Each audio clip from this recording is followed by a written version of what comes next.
Hello സുഹൃത്തുക്കളെ, നിങ്ങൾ ഇപ്പോൾ ടൈം റൈഡർ യൂട്യൂബ് ചാനൽ കാണുന്ന വീഡിയോ കാണുന്നതിന് മുമ്പ് ഞങ്ങളുടെ യൂട്യൂബ് ചാനൽ ലൈക്ക് ചെയ്യാനും ഷെയർ ചെയ്യാനും സബ്സ്ക്രൈബ് ചെയ്യാനും ഞാൻ നിങ്ങളോട് അഭ്യർത്ഥിക്കുന്നു. എറണാകുളം ജില്ലയിലെ ഒരു മറഞ്ഞിരിക്കുന്ന സ്ഥലമായ ഐമുറിയുടെ ഭംഗിയാണ് ഇന്ന് നമ്മൾ കാണാൻ പോകുന്നത്. ഇന്ത്യയിലെ കേരളത്തിലെ എറണാകുളം ജില്ലയിലെ കൂവപ്പടി ബ്ലോക്കിലെ ഒരു ചെറിയ ഗ്രാമം, കുഗ്രാമമാണ് ഐമുറി. ചേലമറ്റം പഞ്ചായത്തിന്റെ കീഴിലാണ് ഇത് വരുന്നത്. ഇത് മധ്യ കേരള ഡിവിഷനിൽ പെടുന്നു. ജില്ലാ ആസ്ഥാനമായ കാക്കനാട് നിന്ന് കിഴക്കോട്ട് 39 കിലോമീറ്റർ അകലെയാണ് ഇത് സ്ഥിതി ചെയ്യുന്നത്. കൂവപ്പടിയിൽ നിന്ന് 4 കിലോമീറ്റർ. സംസ്ഥാന തലസ്ഥാനമായ തിരുവനന്തപുരത്ത് നിന്ന് 224 ഐമുറി പിൻകോഡ് 6,83,544 ആണ്. പോസ്റ്റൽ ഹെഡ് ഓഫീസ് കൂവപ്പടിയാണ്. Kalady 5 km, Mudukkula 5 km, Kanjoor 6 km, Manjapra 7 km, Vengoor 9 km എന്നിവയാണ് ഐമുറിയുടെ അടുത്തുള്ള ഗ്രാമങ്ങൾ. പടിഞ്ഞാറ് അങ്കമാലി ബ്ലോക്ക്, തെക്ക് വാഴക്കുളം ബ്ലോക്ക്, പടിഞ്ഞാറ് പാറക്കടവ് ബ്ലോക്ക്, തെക്ക് വടവുകോട് ബ്ലോക്ക് എന്നിവയാൽ ചുറ്റപ്പെട്ടതാണ് ഐമുറി.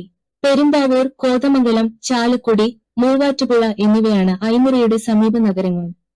കോടനാട് വഴി യാത്ര ചെയ്താൽ മാത്രം മതി ഐമുറിയിലെത്താൻ. ഫ്രണ്ട്സ്, അപ്പോൾ അടിപൊളിയല്ലേ നമ്മുടെ ഐമുറി സ്ഥലം. നമ്മൾ ഇത് ജസ്റ്റ് ഒരു അതിനോട് ജസ്റ്റ് നമ്മുടെ കോടനാട് റൂട്ട് പിടിച്ചാൽ മതി. അതുപോലെ തന്നെ നമ്മുടെ മലയാറ്റൂർ അടുത്താണ്. പിന്നെ കൂവപ്പടി പഞ്ചായത്തിൽ നിന്ന് റൈറ്റ് കഴിഞ്ഞാൽ മതി. ഒരു നല്ലൊരു ചെറിയൊരു പോക്കറ്റ് റോഡ് ഉണ്ട്. പിന്നെ നമുക്ക് ഇവിടെ കാണാൻ പറ്റുന്നുണ്ടെങ്കിൽ അതിമനോഹരമായിട്ടുള്ള റബ്ബർ തോട്ടമാണ്. പിന്നെ ലെഫ്റ്റ് സൈഡിൽ കുറച്ച് പാടങ്ങൾ കാണാൻ പറ്റും. ഈ ലെഫ്റ്റ് സൈഡിൽ കാണുന്ന കനാലും നമ്മുടെ പോത്താങ്കൽ ഡാമിൽ നിന്നാണ്. പിന്നെ പാലമൊക്കെ നോക്കി പണ്ടത്തെ ഓർമ്മയല്ല, 1980s കാലഘട്ടത്തിലെ ഓർമ്മകളാണ്. പിന്നെ ഫ്ലൈറ്റ് ലാൻഡിങ് കാണാൻ പറ്റുന്ന ഒരു ബെസ്റ്റ് സ്പോട്ട് തന്നെയാണ്. പിന്നെ നമ്മുടെ കയ്യിൽ ഗോപ്ര ആയതുകൊണ്ട് ഫ്ലൈറ്റ് ലാൻഡിങ് കിട്ടത്തില്ല. പിന്നെ നമ്മൾ പോകുന്ന സമയത്ത് യാതൊരു ഫ്ലൈറ്റ് ലാൻഡിങ് ഉണ്ടായില്ലായിരുന്നു. അല്ലെങ്കിൽ അടുപ്പിച്ച് ഒത്തിരി ഫ്ലൈറ്റ് ലാൻഡാണ് നമുക്ക് ഇവിടുന്ന് കാണാൻ പറ്റും. സ്ഥലം വരുന്നത് നമ്മുടെ ഐമുറിയാണ്. നമ്മുടെ കോപ്പടി പഞ്ചായത്തിനടുത്താണ്. അതുപോലെ തന്നെ നമ്മുടെ കോടനാട് മലയാറ്റൂർ പോകുന്ന റൂട്ടാണ്. പിന്നെ നമുക്ക് ഇവിടുന്ന് നേരെ നമുക്ക് മൂന്നാർക്കൊക്കെ പോകാവുന്നതാണ്. ബെസ്റ്റ് റൂട്ടാണ് കേട്ടോ. കോട്ടപ്പടി എന്നീ ഭാഗത്തോട്ടൊക്കെ ഇതിലൂടെ പോകാൻ പറ്റും. ഇവിടെ ഫുള്ളി റബ്ബറാണ്. നല്ല രസമാണ്. Left side right side rubber തോട്ടം. പിന്നെ ഒരു അമ്പലമൊക്കെ ഉണ്ട് ഇവിടെ ഭാഗത്തായിട്ട് കാണാനായിട്ട്. എന്തായാലും നമുക്ക് കംപ്ലീറ്റ്ലി നമുക്ക് ഷൂട്ട് ചെയ്യാൻ പറ്റിയില്ലായിരുന്നു. ജസ്റ്റ് ഒന്ന് പാസ് ചെയ്ത് പോയി മാത്രമേ ഉള്ളൂ. അല്ല, റബ്ബർ തോട്ടം കാണാൻ നല്ല രസമുണ്ടോ നോക്കിയേ. ആ ലെഫ്റ്റ് സൈഡിലൊക്കെ അമ്പലത്തിലൊക്കെ വരികയാണെന്ന് തോന്നുന്നുണ്ട്. പിന്നെ നമ്മുടെ ഏപ്രിൽ മാർച്ച് സമയത്താണ് നമുക്ക് ഈ കനാലിൽ വെള്ളം കാണാൻ പറ്റുക. നമുക്ക് ഇതിലൂടെ പിന്നെ നമുക്ക് കുറുപ്പുംപടി ഭാഗത്തോട്ടൊക്കെ പോവാം, മൂന്നാർക്ക് പോവാം, അതുപോലെ കോതമംഗലം എന്നീ ഭാഗത്തോട്ട് പോവാം. ലെഫ്റ്റ് സൈഡിലെ റബ്ബർ തോട്ടം പൊളിയല്ലേ. അതുപോലെ തന്നെ ആ അമ്പലം കാണാനും നല്ല രസമാണ് കേട്ടോ. പക്ഷെ നമ്മൾ അങ്ങോട്ട് പോയില്ലായിരുന്നു. എന്തായാലും നമുക്ക് ഇവിടുത്തെ കുറച്ച് കാഴ്ചയും കണ്ടാണ് എൻജോയ് ചെയ്യാം കേട്ടോ. നല്ല അടിപൊളി റബ്ബർ തോട്ടമാണ്. പിന്നെ ഫ്ലൈറ്റ് ലാൻഡിങ് എപ്പോഴൊക്കെയാണെന്ന് അറിയാൻ പറ്റത്തില്ല. ചില സമയത്ത് ഒരുമിച്ച് ഒത്തിരി കാണാൻ പറ്റും. നല്ല സൂം ചെയ്യാൻ പറ്റുന്ന ക്യാമറ ഉണ്ടെങ്കിൽ മാത്രമേ നമുക്ക് ഫ്ലൈറ്റ് ലാൻഡിങ് ഷൂട്ട് ചെയ്യാൻ പറ്റത്തുള്ളൂ. എന്തായാലും റബ്ബർ തോട്ടം നല്ല രസമാണ് കാണാനായിട്ട് കേട്ടോ. പിന്നെ സൂക്ഷിക്കുക, പാമ്പുണ്ടെന്നൊക്കെ നോക്കുക. എവിടെയൊക്കെ ഉണ്ടെന്നൊന്നും പറയാൻ പറ്റത്തില്ല. നൈറ്റ് മാക്സിമം ട്രാവൽ ചെയ്യണം കേട്ടോ. ദയവ് ചെയ്ത് നിങ്ങൾ പകൽ വരാൻ നോക്കുക. കാരണം സ്ട്രീറ്റ് ലൈറ്റ് ഒക്കെ വളരെ റെയർ ആയിട്ടുള്ളൂ. ചില ഭാഗത്തൊക്കെ ഉണ്ടെങ്കിലും വളരെ കണ്ട ഈ റൈറ്റ് സൈഡിൽ കാണുന്ന കനാലാണ് നമ്മുടെ ഭൂത്താങ്കൽ ഡാമിൽ നിന്നും വരുന്നത്. എന്തായാലും ഏപ്രിൽ മാർച്ച് സമയത്തായിരിക്കും വെള്ളം കാണാൻ പറ്റുക. അപ്പൊ നമുക്ക് ഇവിടെ ഒന്ന് ജസ്റ്റ് കറങ്ങിയിട്ട് നമ്മുടെ വീഡിയോ അങ്ങോട്ട് വൈൻഡപ്പ് ചെയ്യാം.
ഫ്രണ്ട്സ് അപ്പോൾ നമ്മൾ ചുറ്റിക്കറങ്ങുന്നത് മൊത്തം മൈമൂര് ഏരിയ ഉണ്ട്. ഒത്തിരി റോഡുകൾ കാണുന്നുണ്ട്. പക്ഷെ എങ്ങാടാ പോകണമെന്ന് യാതൊരു ഐഡിയ കിട്ടാത്തതുകൊണ്ട് നമ്മൾ കാര്യമായിട്ട് അധികം ഒന്നും കറങ്ങിയില്ല. എന്തായാലും ഇവിടെ തന്നെ ചുറ്റിക്കറങ്ങാമെന്ന് വിചാരിച്ചു. എന്തായാലും ഈ റൂട്ട് പഠിച്ചിട്ടുണ്ടെങ്കിൽ നമുക്ക് ഇവിടെ അടിപൊളി സ്പോട്ടിലൂടെ പോകാൻ പറ്റും. കാരണം നല്ല രീതിയിലുള്ള കുത്തനെ കയറ്റവും വളവും തിരിവുള്ള ഏരിയ കാണാൻ പറ്റി. എന്തായാലും നമുക്ക് എങ്ങാടാണ് പോകേണ്ട ഡയറക്ഷൻ യാതൊന്നും ഒരു ഐഡിയ കിട്ടുന്നില്ല. പിന്നെ ചില ഭാഗത്തൊക്കെ റോഡ് ഇത്തിരി മോശം കണ്ടീഷൻ ആയിരുന്നു, ചില ഭാഗത്തൊക്കെ നല്ല റോഡ് ഉണ്ടായിരുന്നു. കണ്ടാൽ നോക്കിയത് ശരിക്കും ഒരു കാടല്ലെങ്കിലും ഒരു നല്ല രീതിയിലുള്ള ഒരു കാടിന്റെ ഫീൽ കിട്ടുന്നുണ്ട്. കംപ്ലീറ്റ്ലി റബ്ബർ തോട്ടം ഉണ്ട് ഈ ഭാഗത്ത് കൂടുതലും കാണാൻ പറ്റുക. അതെന്തായാലും നല്ല സൂപ്പർ ആയിരുന്നു. പിന്നെ ഇവിടെയൊക്കെ ചൂട് നല്ല രീതിയിൽ ഉണ്ടായിരുന്നു കേട്ടോ. നല്ല രീതിയിലുള്ള മഴകൾ ഉണ്ടായിട്ടും നമുക്ക് നല്ല ഒരു ചൂട് അനുഭവപ്പെടുന്നുണ്ടായിരുന്നു ചില ഭാഗത്തൊക്കെ ആയിട്ട്. എല്ലാ ഏരിയയിലല്ല, ചില ഭാഗത്തൊക്കെ ആയിട്ട് കേട്ടോ. അപ്പൊ നമ്മൾ ഈ കാണുന്നത് എന്താണ്ടൊക്കെ ഒരു ബിൽഡിംഗ് വന്ന ഒരു ഏരിയയൊക്കെയാണ്. കംപ്ലീറ്റ്ലി മതിലൊക്കെ വെച്ച് കെട്ടിയിട്ടുണ്ട്. അയ്മൂര് തന്നെയാണ് സ്ഥലം. നമ്മുടെ കോതമംഗലം അല്ല, നമ്മുടെ പെരുമ്പാവൂരും അല്ല, നമ്മുടെ കോടനാട് അടുത്താണ്. മലയാറ്റൂരിന് തൊട്ടടുത്ത് തന്നെയാണ്. ഇവിടുന്ന് ജസ്റ്റ് ഒരു 12-13 കിലോമീറ്റർ ഉള്ളൂ നമുക്ക് ഈ പറഞ്ഞ മലയാറ്റൂരും കോടനാട് പോകാനായിട്ട് കേട്ടോ.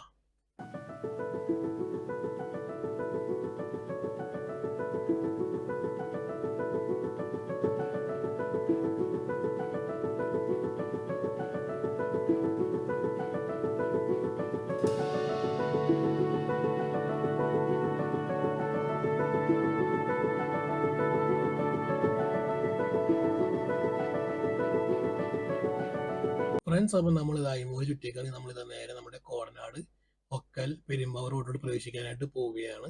റൈറ്റ് സൈഡിൽ കാണുന്നത് നമ്മുടെ ബോത്താങ്കൽ ഡാമിൽ നിന്ന് കനാലാണെന്ന് നേരത്തെ പറഞ്ഞായിരുന്നല്ലോ. എന്തായാലും ഇവിടുത്തെ വീഡിയോ കാണാൻ നല്ല രസമുണ്ടാ. അപ്പോൾ റൈറ്റ് സൈഡിലൊക്കെ അമ്പലം നോക്കിയ രസമല്ലേ. എന്തായാലും ആ പ്രതിമ സൂപ്പർ ആയിട്ടുണ്ട് കേട്ടോ. അപ്പോൾ നമ്മുടെ വീഡിയോ വൈൻഡപ്പ് ചെയ്യാൻ ടൈം ആറായി. Thanks for watching. Please don't forget to subscribe YouTube channel. അപ്പോൾ നമ്മൾ ഈ കാണുന്ന റോഡാണ് നമ്മുടെ കോടനാട് ഒക്കൽ റോഡ്. അപ്പോൾ താങ്ക്സ് ഫോർ വാച്ചിങ്.